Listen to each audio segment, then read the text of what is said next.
Hi, ako si Nino at ako ay isang EV survivor. Ito ang kwento ko. Bata pa lang, bakit ano yung nakamulatan ko? May tindahan kasi kami sa Quiapo. Vendor. Well, elementary hanggang high school, even college naman ako, luminis-start yan talaga ako. Pagbaon, paggastos ko araw-araw, pangarap ko kasi makatapos, at pangarap ko magandang trabaho. Way back 2008, nakaranas ako ng ubo na hindi nawawala kahit ano gawin ko. May laknat, mabalik-balik, nawawala, mababalik. Then nangayayat din ako ng sobra na hindi naman ako napapapayat. Then, sobrang tawis kahit hindi mainit. Naisip ko nung time na yun, baka ito ang kaso lang, mawawala din.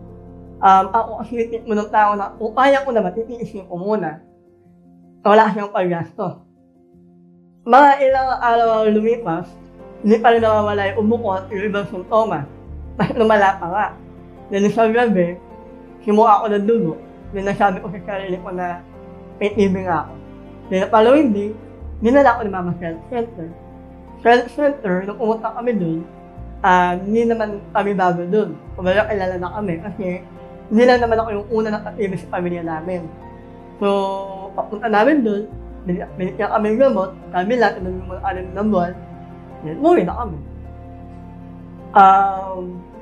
Simula ko nang inom ng gamot dun, health center for 6 months, problema, hindi ko sineryoso. So, may araw na nakakalimot ako uminom, sa anong time na yun, parang okay naman na ako. So, natapos yung 6 na buwan, at akala ko magaling na ako. So, after the 6 months, mga ilang araw lang, bumalik lahat ng sintomas. Ubo, lagnat, pangayayat, papakawin sa gabi ay hindi naman mainit. Then, naulit yung pangyayari na sumuka ulit ako ng dugo. Well, simula na magkasakit ako, hindi ba nai-relate sa akin, may mga nai-relate ako na mga salita galing sa ibang tao, na may TB ka, tumayo ka sa mga tao, nakakahawa ka.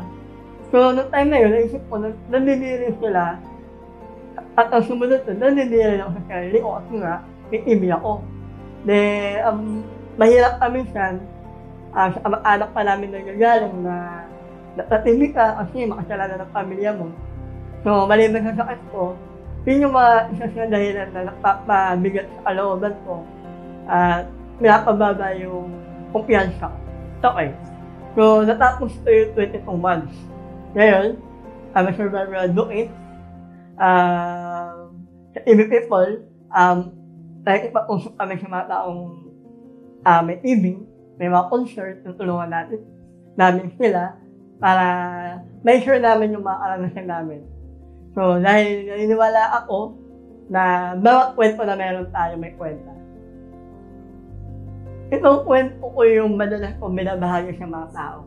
Sa mga pasyente na nakausap namin, sa mga humihingi ng tulong, sa mga humihingi ng sagot. Kasi nung time namin, alam namin yung pakiramdam na wala makausap. Kasi nung time namin wala akong Facebook. Ano ngayon meron na, di ba? Then, sa kwento ko, doon nila nalalaman yung abot sa TV na dapat pala sinusohin mo, gawin mo ng tama. At the same time, sa kwento ko rin nila nakakakuha na lakas ng loob. Kasi ako yung halimbawa din na pinahina yung loob ng TV. Para health na lang, inere ko to, pero mo din. Let's fight to end immortal life today.